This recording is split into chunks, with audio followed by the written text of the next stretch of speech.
Well, here I am again. I'm covering the 2015 King of the Ring finals that were held. They just concluded about 17 minutes ago on the WWE Network. Obviously, first and foremost, I'd be remiss if I didn't mention the passing of Verne Gagne, the legendary wrestler and promoter of the American Wrestling Association. I live in North Dakota. We're right next door to Minnesota, in Minneapolis. Well, obviously we traveled to Minneapolis, which is where the AWA was based out of, and so Verne Gagne, major professional wrestling figure, and around these parts for the old time wrestling fans, and to even try to quantify what he's done for professional wrestling is you can't even do it and try to keep it that short. I'll put a link at the bottom for the tribute video the WWE did to him. So anyway, that brings us again to the King of the Ring tournament. Last night, sorry for scratching my nose there, but last night the quarterfinals were held. We had Bad News Barrett taking on Dolph Ziggler, R-Truth taking on Stardust, Sheamus taking on Dean Ambrose, and Neville taking on Luke Harper. Sorry, Luke Harper in the semifinals, or not the semifinals, the quarterfinals. And obviously, Bad News Barrett defeated Dolph Ziggler. Sheamus came out and distracted Dolph, allowing Barrett to hit the bullhammer for the win. R-Truth took out Stardust, setting up the semifinal match between those two. And then Sheamus defeated Dean Ambrose by disqualification when Ziggler interfered in their match. And Neville was able to defeat Luke Harper, setting up the other semifinal, which was Sheamus and Adrian Neville. And that was actually the first match we got tonight, Sheamus versus Adrian Neville. Really, Sheamus dominated most of this match. He opened up by making fun of Neville's size and everything, and a lot of hits, a lot of punches, kicks. At one point, Sheamus hit kind of a Uranagi into a backbreaker. Sheamus hit a running knee at another point. Sheamus launched Neville off the ring and face first into the announce table. Neville the ref was counting him out, and Neville just barely beat the 10 count to get back in the ring. Sheamus then hit the white noise on Neville, but before he could make the pin, Dolph Ziggler came out and started distracting Sheamus. This allowed Neville to get back up. Sorry again, scratching the nose.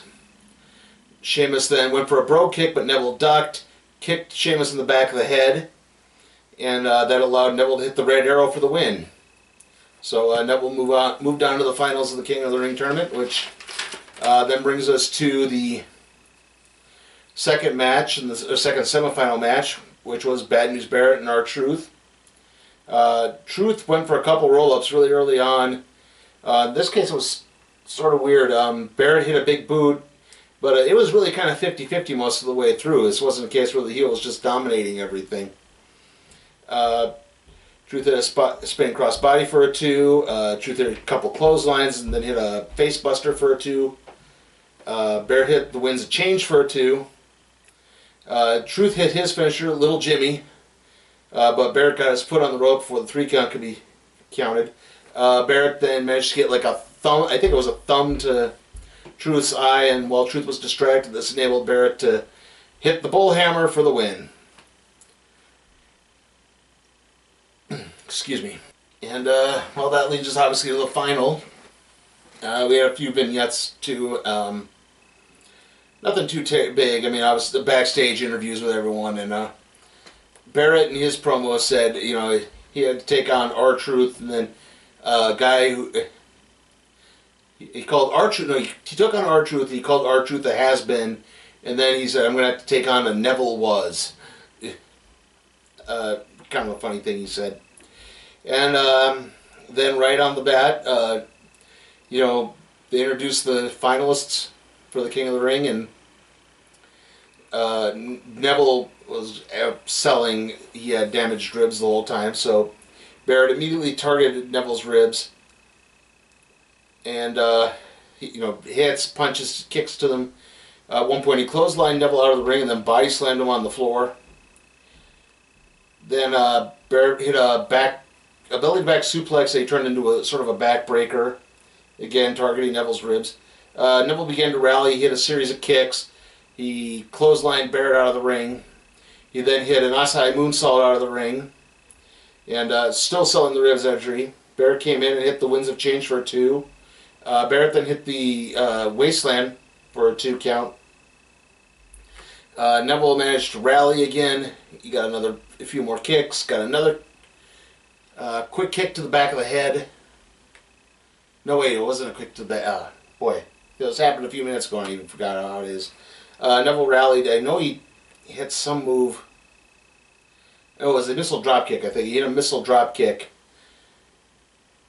No, he didn't hit a missile. Boy. Oh, I flubbed that one, sorry. But Neville rallied. He managed to get Barrett down in position for the Red Arrow. He climbed up to the top of the ropes, and he launched off. Barrett was able to roll out of the way. Neville did land on his feet, so he didn't completely incapacitate himself. But it allowed Barrett to recover just enough to hit the bullhammer and cover him for the win. And the King of the Ring for 2015 is Bad News Barrett. And Barrett, as Barrett put the crown on his head and picked up the scepter and put on the robe, he said, "I will rule with an iron fist and a bullhammer." So, and that's how it ended. After that, we got the unfiltered show with Renee Young interviewing Seth Rollins, but there wasn't much to it. It was only about 10 minutes. A little bit of a disappointment. I was expecting maybe a full hour, but oh well. Well, again, aiming for this weekend to see Avengers Age of Ultron. Obviously, that's coming out. We'll have a review for that. And then I don't know what'll be next up. I don't think it'll be the random trade review for Robin. Maybe it'll be a Robin Year 1. Maybe there'll be another one up soon before that. I'll try to at least. See you next time.